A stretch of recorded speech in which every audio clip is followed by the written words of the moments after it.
యెహోవాను గానము చేయడానికి గల కారణం ఏంటి? గానం తంబూరతో సితారాతో. మిరియం గారు కూడా పాడారట. 20వ వచనంలో చూడండి, 20వ వచనంలో, మరియు అహరోను సహోదరియు ప్రవక్తనగు మిరియా తంబూర చేత పట్టుకుని స్త్రీలందరూ కలిసి తంబూరులతోనూ సితారాలతోనూ నాట్యాలాడుతూ ఆయన వెంబడి వెళ్ళగా యెహోవాను గానము చేయుడని పాట పాడుతూ వచ్చారండి. దేవునికి స్తోత్రం కలుగును గాక. పాట అనగా స్తుతించుట, దేవుని ఆరాధించడం. ఇక మీకు నేను మొదటి పార్ట్ గురించి నేను పెద్దగా చెప్పను. యెహోవాను గానం చేశాడు, ఎలాగ మనల్ని రక్షించాడు ఆయన. ఎందుకు ఇది పాడారంటే, ఇశ్రాయేలీయుల్ని దేవుడు ఐగుప్తు దేశపు యొక్క చెరలో నుండి విడుదల చేసి స్వతంత్రం, ఇండిపెండెన్స్ డే ఆగస్టు 15వ తారీఖున మనం ఎలాగైతే పాట పాడతామో, ఇశ్రాయేలీయులు కూడా స్వతంత్రం వచ్చిన రోజున పాడిన పాట. అర్ధరాత్రి ఫరో రాజు, మీ దేశానికి వెళ్ళిపోండి, మీ దేవుణ్ణి ఆరాధించుకోండి, మీకు బానిసత్వం లేదు, ఫ్రీ ఇండిపెండెన్స్ డే వచ్చింది, అప్పుడు పాడారు ఈ పాట. ఇండిపెండెన్స్ నేషనల్ యాథమ్ అన్నట్లుగా ఇజ్రాయిల్ యొక్క నేషనల్ పాట ఇది. ఆయనని స్తుతించేటువంటి పాట ఈవేళ మనం ధ్యానం చేసేది. అంతా ధ్యానం చేయం, టైం సరిపోదు. ఫస్ట్ పార్ట్ చెప్పను, సెకండ్ పార్ట్ చెప్పను, మనం చదువుకున్నదే. 11వ వచనంలో యెహోవాను ఎలాగూ గానం చేశారు వాళ్ళు. 11వ వచనంలో దేవుని యొక్క గుణగణాలు ఉన్నాయి. అక్కడ ఒక 3 గుణగణాలు కానీ 4 కానీ చెప్పి ముగిచ్చేస్తానండి. వారు గానం చేశారు. 2వ పార్ట్లోనేమో ఏమేమి వాడారు? ఫారో రథములు సేనల్ని ఆయన ముంచేశాడని, ఇశ్రాయేలు చేసిన 10 తెగులు గురించి కీర్తనలో రాయలేదు వాళ్ళు. ఆ ముందరాత్రి ఏదైతే జరిగిందో, ఇశ్రాయేల్ని దేవుడు ఎర్ర సముద్రంలో ఎలాగ ముంచేశాడో, శత్రువుని సమూలంగా నాశనం చేశాడో, బ్రిటిష్ చెర నుండి భారతీయుల్ని విడుదల చేసినప్పుడు ఎంత హ్యాపీగా ఇండిపెండెన్స్ చేశారో, ఐగుప్తు దేశం నుండి ఇజ్రాయిల్ని కూడా విడుదలయ్యి బయటకు వచ్చేసినప్పుడు, వాళ్ళంతా కానాను వెళుతున్నప్పుడు, వాళ్ళ మళ్ళా తరంకు వస్తున్నప్పుడు, ఎర్ర సముద్రములో దేవుడు వారిని ముంచేసినప్పుడు గాన ప్రతిగానాలతో, తంబుర్లతో, సితారాలతో స్త్రీలందరూ, సిస్టర్స్, ఆడవాళ్ళు తంబుర్లు తీసుకుని మరి ఆ నడుం కట్టి బిగించి డ్యాన్సులు చేస్తూ పాటలు పాడారట. దేవునికి స్తోత్రం. ఎందుకో తెలుసా? ఎవరు రక్షించబడ్డారో వాళ్ళు మాత్రమే పాడగలరు. ఎవరు నాట్యం చేయగలరు? ఎవరు సాక్ష్యం ఇవ్వగలరు? ఎవరు దేవుని కొరకు నిలబడగలరు అంటే, ఎవరు రక్షణ అనుభవం పొందారో, ఎవరు ఆత్మచేత నింపబడ్డారో, ఎవరు దేవుని మహిమను చూశారో, ఎవరు దేవుని కార్యాలు కళ్ళారా చూశారో వాళ్ళే పాడగలరు. లేకపోతే రాగంతోటో లేకపోతే ఏదో మరి విధంగా పాడేసి ఉండొచ్చు. సింఫోనీ ఉంటుంది కానీ అందులో ఆ దేవుని యొక్క మహిమను వివరించలేను. అంటే స్వరాలు ఉండొచ్చు కానీ ఆరాధించేటప్పుడు స్వరాలు లేకపోయినప్పుడు కూడా హృదయపూర్వకంగా ఆరాధించవచ్చు. ఇప్పుడు ఆయన మహిమను చూసినప్పుడు, వీళ్ళు ఆయన మహిమను కళ్ళారా చూశారు. నేను తర్వాత చెప్తాను మీకు అది. నెంబర్ 1, ఇప్పుడు దేవుణ్ణి వివరిస్తున్నారు 11వ వచనంలో. యెహోవా వేల్పులలో నీ వంటి వాడెవడు? మొదటిది, వేల్పులలో ఆయన వంటి వాడెవడు? వేల్పులు అంటే ఏంటి? ఎలవేల్పు అంటారు కదా. వేల్పులు అంటే ఏంటండి? ఆరాధించబడేవారిలో నీ వంటి వాడెవడు కదా. దేవతలలో లేకపోతే దేవుళ్ళలో నీ వంటి వాడెవడో. చాలామంది దేవుళ్ళని కొలబడుతున్నారు. చాలామంది ఫలానా దేవుడు ఫలానా దేవుడు ఫలానా దేవుడు అంటున్నారు కానీ వాళ్ళ దేవుడు కంటే మన దేవుడు లాంటి దేవుడు ఇంకొకడు లేరు. నీ వంటి వాడెవడు? యెహోవా వేల్పులలో నీ వంటి వాడెవడు? ఈయన ఎలాంటి దేవుడు? యెహోవా అనే దేవుడు ఎలాంటి దేవుడు? మోషేతో చెప్పాడు, ఉన్నానని వాడనై ఉన్నాను, ఉన్నానని వాడు. ఆయన ఉన్నాడు, హియర్ ఐ యామ్ హియర్. ఉన్నాడు, యామయాం. ఉన్నానని వాడు ఆయన ఉన్నాడంటే ఇక్కడ ఉన్నాడు. ఈలాంటి దేవుడు మరొకరు లేరు.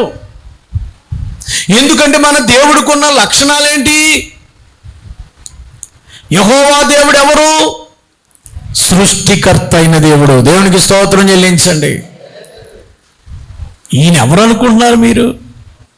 మహోన్నతుడైన దేవుడు, సర్వోన్నతమైన స్థలములలో నివసించువాడిన మోస్ట్ హై గాడ్,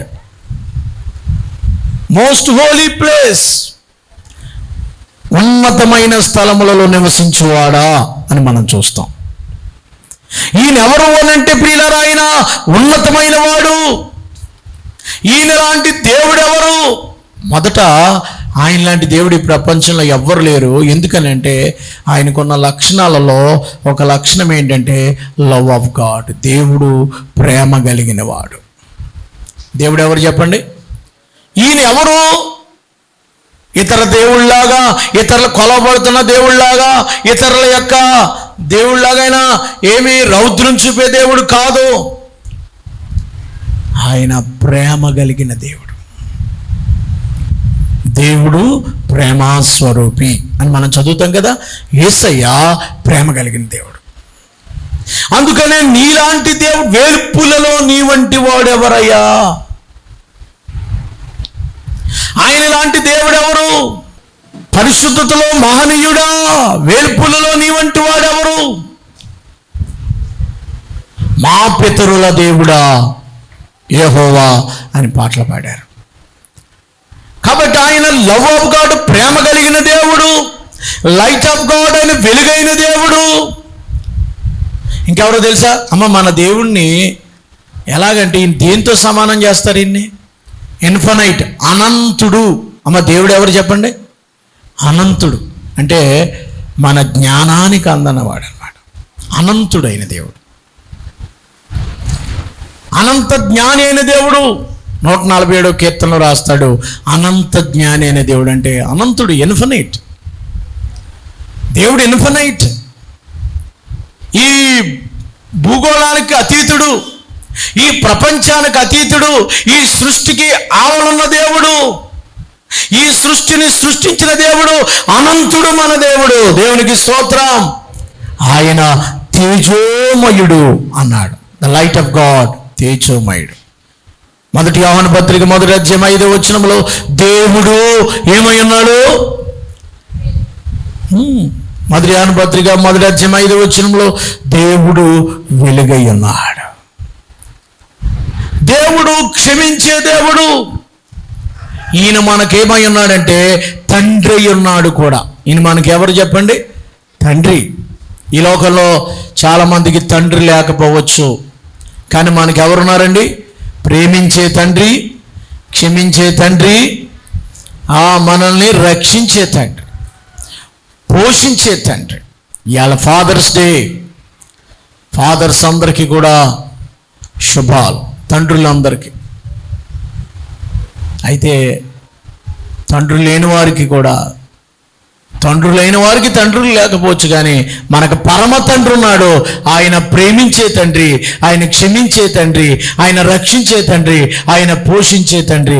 మమ్ము కన్నా తండ్రి, మమ్ము కొన్న తండ్రి, రక్తమిచ్చిన తండ్రి, ప్రాణమిచ్చిన తండ్రి.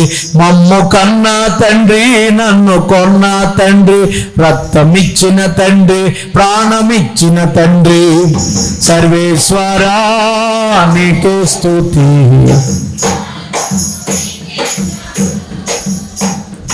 ఆధారము ఆదరణ నీవే మా యేసు. ఈశ్వరా నీకే స్తుతి.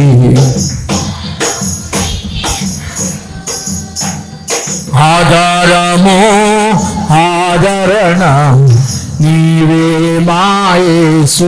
నన్ను కన్న తండ్రి, నన్ను కొన్న తండ్రి, రక్తమిచ్చిన తండ్రి, ప్రాణమిచ్చిన తండ్రి. నన్ను కన్న తండ్రి, నన్ను కొన్న తండ్రి. హల్లెలూయా. ఈయన తండ్రి అని పిలిపించుకునే దేవుడు కదా. ఎంత స్వేచ్ఛ ఇచ్చాడంటే, ఎందరు తను అంగీకరిస్తారో అట్టి వారందరికీ దేవుని పిల్లలగుటకు. మన ఎవరి పిల్లలని చెప్పండి? అది ఈ లోకపు తండ్రి మనల్ని సరిగా చూసినా చూడకపోయినా మన తండ్రి ఎలాంటి వాడంటే దేవుని పిల్లలగుటకు అధికారం ఇచ్చాడు. మొదట మన తండ్రిలో ఉన్నది ఏంటంటే ప్రేమ. ఏంటి చెప్పండి? మన తండ్రి ఏంటయ్యా ఈ దేవుడి యొక్క ప్రత్యేకత, వేల్పులలో నీలాంటి దేవుడు లేడు అన్నావు కదా, ఏంటి మీ దేవుడు అని అంటే, మన దేవుడు ప్రేమ కలిగినాడు. ఒకే ఒక ఉదాహరణ ఉంది దానికి. ఏంటో తెలుసా? తండ్రి ప్రేమను గురించి మీరు తెలుసుకోవాలంటే లూకాసు వార్త 15వ అధ్యాయాన్ని మీరు చదవాలి. లూకాసు వార్త 15వ అధ్యాయం చదివితే అక్కడ ఒక కుమారుడు, తప్పిపోయిన కుమారుడు అంటాం కదా, ప్రెడిగల్ సన్ అని. ఆ కుమారుడు తప్పిపోయినప్పుడు తండ్రితో దెబ్బలాడి, తండ్రి ఇంటిని కాదని, తండ్రి ప్రేమను వద్దని పాపంలో కలిసిపోయాడు, లోకంలో కలిసిపోయాడు కదా. ఆ పాపము లోకములో కలిసిపోతే ఆస్తంతా నాశనం చేశాడు. మీకు అందరికీ తెలుసు కదా ఈ కథ, నేను మళ్ళా చెప్పక్కర్లేదు. ఇప్పుడు అతడు తన తప్పు తెలుసుకుని మరలా తిరిగి వస్తే, చాలామంది దేవునికి దూరం అయిపోయారు, పరమ తండ్రికి దూరం అయిపోయి ఏదో చిన్న చిన్న పొరపాట్లకి తప్పులకి లోనైపోయి బయటికి వెళ్ళిపోయారు, లేకపోతే దేవునికి దూరం అయిపోయారు. మరలా తిరిగి తప్పు తెలుసుకుని తిరిగి వస్తే ఈయన గెంటేసే తండ్రి కాదు. అది మన తండ్రికి ఉన్న లక్షణం. దేవునికి స్తోత్రం. ఇప్పుడు ₹1,00,00,000 ఆస్తి అట్టిపోయాడు. కోటి ఏంటి, 100 కోట్లు అట్టిపోయాడు, ఖర్చు పెట్టేశాడు, ఇంటి పేరు పోగొట్టాడు, నాన్న పేరు చెడ్డ పేరు తెచ్చాడు, తాగేశాడు, తిరిగేశాడు, వ్యభిచారాలు చేసేసాడు, అన్నీ చేసి పేరు నష్టం చేసి తిరిగి వస్తే మీరు ఇంటికి రానిస్తారమ్మా? ఏమంటారు మీరు?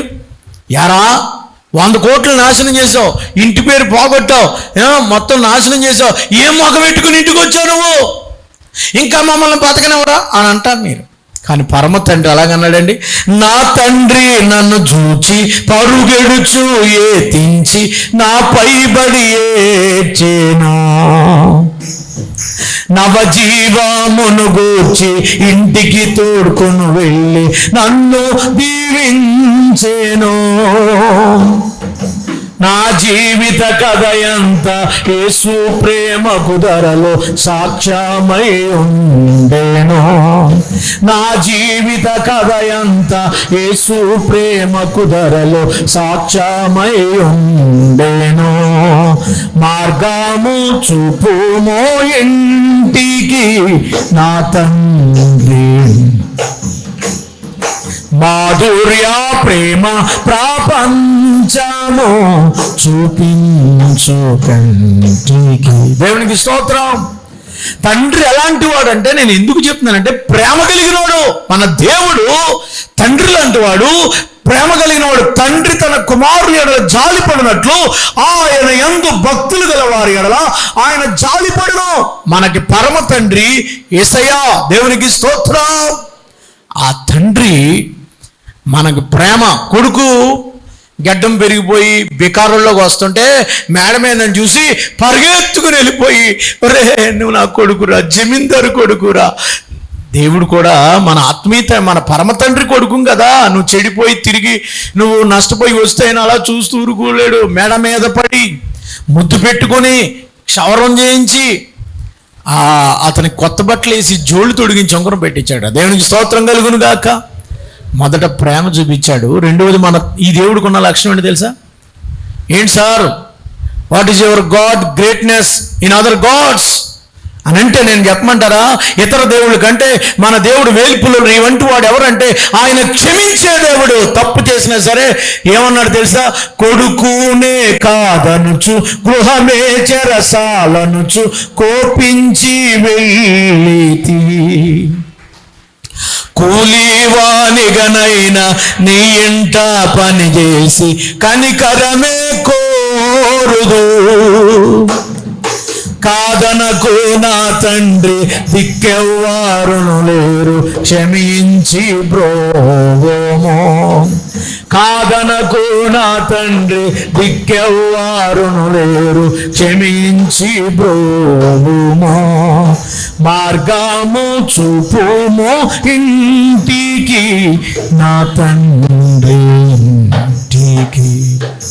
మాధుర్య ప్రేమ ప్రపంచము చూపించు కంటికి. దేవునికి స్తోత్రం. కొడుకును కాదయ్యా నన్ను క్షమించమని అడిగితే ఆయన క్షమించిన దేవుడు. ఏంటి సార్ మీ దేవుని యొక్క గొప్పతనం అంటే, మన దేవుడు ప్రేమిస్తాడు, మన దేవుడు క్షమిస్తాడు. మూడవది మన దేవుడు లైట్ ఇస్తాడు, వెలిగిస్తాడు. మన హృదయాన్ని వెలిగించి జీవాన్ని ఇస్తాడు. వెలుగనగా జీవము. లోకములో వెలుగు ఉండెను, ఆ వెలుగులో జీవం ఉండెను. ఆ వెలుగు జీవాన్ని ఇస్తుంది. ఇంత గొప్ప దేవుడు, ఆయన దగ్గరికి వచ్చి ఇంత గొప్ప తండ్రి మనకు ఉన్నాడు కదా.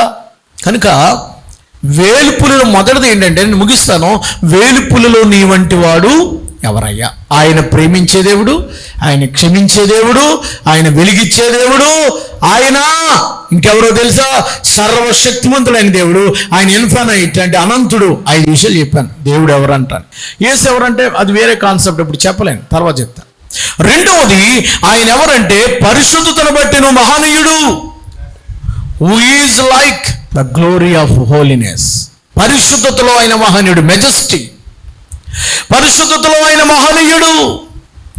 అమ్మా, పరిశుద్ధతలో మీరు ఏ దేవుణ్ణైనా చూడండి, ఏ గ్రంథమైనా చదవండి, పరిశుద్ధ గ్రంథమని బైబిల్ గ్రంథానికి మాత్రమే పేరు. పరిశుద్ధ దేవుడని మన యెహోవా దేవునికి లేక యేసు ప్రభుకు మాత్రమే పేరు. మన ప్రభుల వారికి మాత్రమే పరిశుద్ధుడు. మిగిలిన ఏ పుస్తకంలో చూసినా ప్రతి దేవుడు అనబడే వాళ్ళు ఏదో అపరిశుద్ధత కనిపిస్తుంది, ఏదో మచ్చ మరకో డాగో కనిపిస్తుంది. కానీ hour God is holistic God, Holi God. మన దేవుడు పరిశుద్ధుడు. ఏంటి మీ దేవుడు యొక్క గొప్పతనం అంటే, ఆయన పరిశుద్ధతలో మహనీయుడు. పరిశుద్ధతలో మహనీయుడు. అందుకనే యెషయా గ్రంథం 6వ అధ్యాయం 2వ వచనంలో అక్కడ ఆలయము గడప కమ్ముల దగ్గర ఏం జరుగుతుందమ్మా? యెషయా గ్రంథం 6వ అధ్యాయం 2వ వచనం, శరాపులు నిలిచుండెను, 6 రెక్కలు ఉండెను, 2 రెక్కలతో ముఖాన్ని కప్పుకుంటున్నాడు, ఎగురుతున్నాడు. యెహోవా పరిశుద్ధుడు, పరిశుద్ధుడు, పరిశుద్ధుడు, పరిశుద్ధుడు, పరిశుద్ధుడని నిండి ఉన్నదని స్వరముతో గాన ప్రతిగానాలు చేయుచుండగా కంఠస్వరం వలన ఆలయం యొక్క గడప కమ్ముల యొక్క పునాదులు కదిలెను. పరిశుద్ధుడు, పరిశుద్ధుడు అని నిత్యము దూతల ఆడబడుచున్న నా యేసయ్యా. పరిశుద్ధుడు, పరిశుద్ధుడని కొనియాడబడుతున్నాడు ఆయన. ప్రియులారా, మన దేవుడు ఎవరంటే మచ్చ మరక డాగు లేనివాడు, పాపుల్లో చేరక, హెబ్రీయులకు రాసిన పత్రిక 7వ అధ్యాయంలో ప్రత్యేకంగా ఉన్నవాడు, నిర్దోషి, నిష్కల్మషుడు, ఇట్టి ప్రధాన యాజకుడు మనకి సరిపోయినవాడు. ఇక పరిశుద్ధత గురించి చెప్పాలంటే చాలా విషయాలు ఉన్నాయి. కానీ మన యేసు ప్రభు పరిశుద్ధుడు అనడానికి ఏంటో తెలుసా? లూకా సువార్త 1వ అధ్యాయంలో పుట్టబో శిశువు పరిశుద్ధుడై ఉండెను గనుక, పరిశుద్ధాత్మ వల్ల ఆయన గర్భము ధరిస్తాడు గనుక ఆయన పరిశుద్ధుడు. యోహాను సువార్త 8వ అధ్యాయంలో 46వ వచనంలో నాలో పాపం ఉన్నదని ఎవరైనా నిరూపించగలడని యేసు చెప్పాడు కనుక ఆయన పరిశుద్ధుడు. పరిశుద్ధ రక్తాన్ని కార్చాడు. ఆయన పరిశుద్ధుడిగా పుట్టాడు, పరిశుద్ధుడిగా జీవించాడు, పరిశుద్ధుడిగా శిలువలో బలియాగమయ్యాడు, ఆయన తిరిగి లేచాడు. అందుకని నీ పరిశుద్ధుని నువ్వు కుళ్ళు పట్టనీయవు అన్నాడు. కాబట్టి నేను పరిశుద్ధుడిని కనుక దేవుడు ఏం చెప్పుకున్నాడండి? లేవీ కాండము 19వ అధ్యాయము 2వ వచనంలో నేను పరిశుద్ధుడు కనుక నేను మీ మధ్యలో నివసిస్తున్నాను కనుక మీరు పరిశుద్ధంగా ఉండవలెను. 7వ దినం విశ్రాంతి దినము కనుక విశ్రాంతి దినం పరిశుద్ధముగా ఆచరించవలెను. ఎన్ని చెప్పాలి ఇలాగ మీకు? బైబిల్ గ్రంథం అంతా పరిశుద్ధత, పరిశుద్ధత, పరిశుద్ధత, పరిశుద్ధత. ఒక్క దేవుని దగ్గరే పరిశుద్ధత దొరుకుతుంది. దేవుడే పరిశుద్ధుడు కనుక యేసు ప్రభు మాత్రమే మనల్ని పరిశుద్ధులుగా చేయగలడు. ఆయన పరిశుద్ధతలో ఎవరండి? మహనీయుడు. ఇది రెండవది. మూడవది ఏంటంటే స్తుతి కీర్తనలు బట్టి నీవెవరు? పూజ్యుడు. అమ్మా, స్తుతులకు అర్హుడు ఎవరండి? యేసు ఒక్కడే. ఇది మూడవది. ఎందుకో తెలుసా? రీజన్ ఉండాలి ఆరాధనకి. రీజన్. ఎవరు ఆరాధిస్తారంటే రీజన్, కారణం ఉంటేనే కానీ ఆరాధించలేరు. దేవుడు నాకు అద్భుతం చేశాడు. దేవుడు మనం ఎందుకు ఆరాధిస్తున్నాం? ఇవాళ గొప్ప కార్యాలు చేశాడు దేవుడు మనకి. నిజంగా మన ప్రార్థన విన్నాడు దేవుడు, అద్భుతాలు చేశాడు దేవుడు. రీజన్ ఉంది. ఎప్పుడైతే నువ్వు ఆరాధన ఎక్కడి నుంచి వస్తుందంటే నువ్వు పొందుకున్నటువంటి ఆ గొప్ప కార్యాలను బట్టి, నువ్వు పొందుకున్న ఆ రక్షణ భాగ్యాన్ని బట్టి, నువ్వు పొందుకున్న ఆ యొక్క రక్షణ, సిలువలో నీ కొరకు యేసు ప్రభువు శ్రమ పొంది ఆయన మరణించి మూడో దినాన్ని తిరిగి లేచి నీ పాపాన్ని ఎలా తుడిచేశాడో అది నువ్వు రిమెంబర్ చేసుకున్నప్పుడు నువ్వు ఆయన స్తుతిస్తావు. నువ్వు స్వస్థత పొందినప్పుడు నువ్వు ఆయన స్తుతిస్తావు. నీ ప్రార్థనకు ప్రతిఫలం వచ్చినప్పుడు రీజన్ 100,000 రీజన్స్ అంటాడు ఆయన. నిన్ను ఆరాధించడానికి కొన్ని వేల రీజన్లు ఉన్నాయని పాడాడు ఆయన. ఇంగ్లీష్ పాట, అదేదో పాట కదా, దిస్ ఈజ్ మై సోల్ అనే కీర్తనలో పాడతాడు. కన్నా నేను దేవుణ్ణి ఆరాధించడానికి రీజన్స్ ఉన్నాయి. ఒకటి రీజన్ ఉంటుంది, రెండవది రెస్పాన్స్. ఆరాధన ఎక్కడి నుంచి వస్తుందంటే రెస్పాన్స్. దేవుడు నీకు చేసిన అద్భుత కార్యాల యొక్క రెస్పాన్సే ఆరాధన. నీకు ఇన్ని అద్భుతాలు చేసినా, ఇన్ని ఆశ్చర్యకార్యాలు చేసినా నువ్వు స్తుతించట్లేదంటే నీకు రెస్పాన్స్ లేదు. నేను నీకు ఒక కష్టకాలంలో నీకు ఒక 1000 రూపాయలు ఇచ్చాను అనుకోండి, థ్యాంక్ యూ, అది రెస్పాన్స్. రెస్పాన్స్ ఉంటుంది. నీకు ఒక ఉద్యోగం ఇప్పించాడు ఎవడైనా, రెస్పాన్స్. సార్ మీ వల్ల. దేవుడు నీకు అద్భుతాలు చేసినప్పుడు నీ రెస్పాన్స్ ఏంటి? ఆయన ఆరాధించడమే.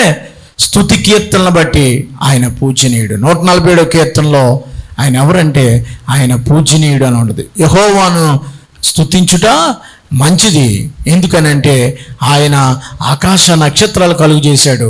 ఆయన ఎన్నెన్నో మరి గొప్ప కార్యాలు మన కొరకు చేశాడు. ఆయన పూజకు అర్హుడు, పూజనీయుడు. ఇది మూడవది. ఇంకా నాలుగవది చివరి చెప్పి ముగిస్తున్నాను. అదేంటి తెలుసా?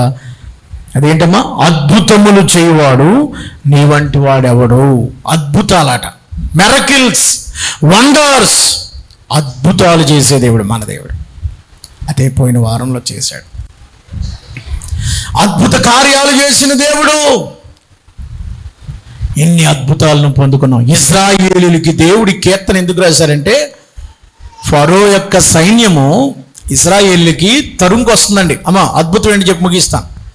ఇశ్రాయేల్ సైన్యము తరుముకుని వస్తుంది. ఇశ్రాయేల్ని ఎదురుగుండా వెళ్ళిపోదామని పరిగెత్తుకెళ్తే ఎర్ర సముద్రం అడ్డం వచ్చింది. వెనకాల ఫరో సైన్యం మిలిటరీ వాళ్ళు వచ్చారు.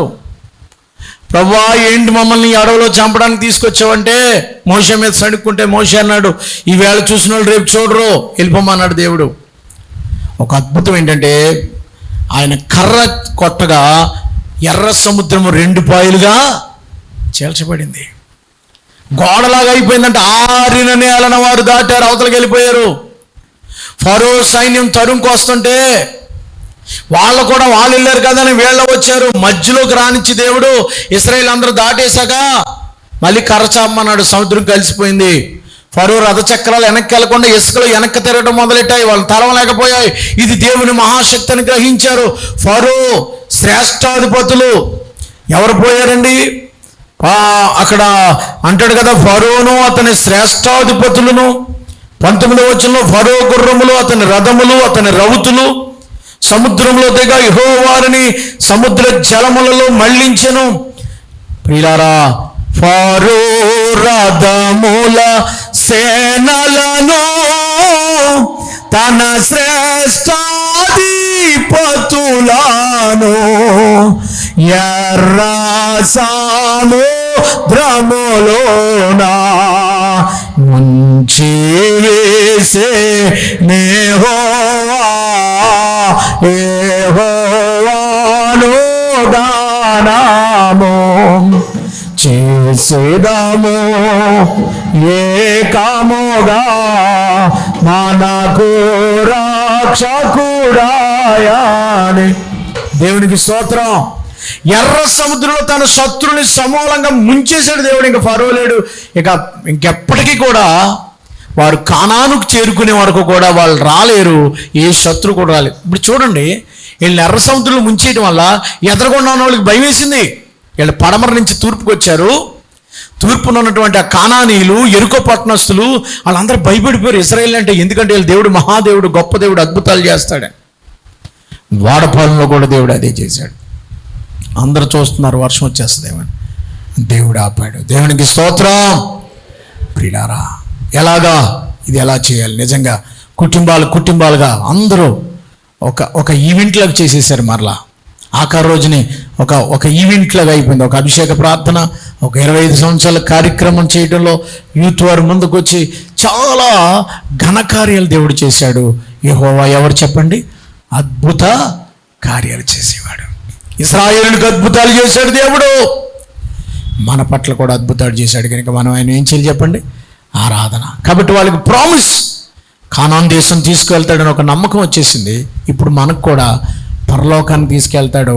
ఎట్టి కష్టాల్లో అయినా మనం ప్రార్థన చేస్తే మన ప్రార్థనకి ఆయన ఏం చేస్తాడమ్మా? ప్రతిఫలం ఇస్తాడు. తల వంచండి, ప్రార్థన చేసుకుందాం. దేవుడి మాటలు దీవించును గాక. ఆయన స్తుతిద్దామండి. యెహోవా ఎవరో 4 విషయాలు చెప్పాను మీకు.